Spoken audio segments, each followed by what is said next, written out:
Hi guys, on this sunny afternoon I'm going to show you how to make a simple and easy dessert, and this is mango sticky rice pudding. There are just 3 simple ingredients. First we have the glutinous rice. I have 150 grams of glutinous rice which I have soaked overnight.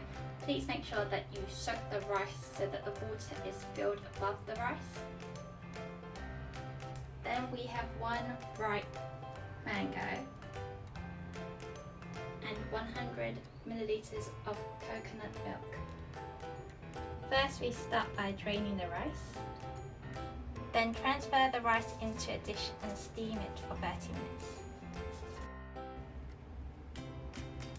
minutes.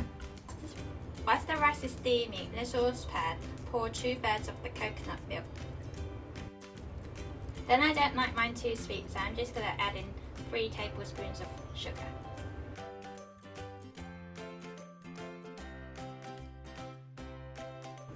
And I mix and bring the mixture to a boil. After 30 minutes the rice should be done. If you want, you can take a bit out and taste it to see if the rice is tender. Then pour the coconut mixture on top of the rice, mix it well, and let it sit for up to 2 hours until it's cool. Then pour the rest of the coconut milk into the saucepan again and add in up to 3 tablespoons or the amount of sugar you desire. And let it boil and set it aside. Once it's boiled, set it aside and let the coconut milk cool. Once the coconut milk has cooled, put it into the refrigerator to set.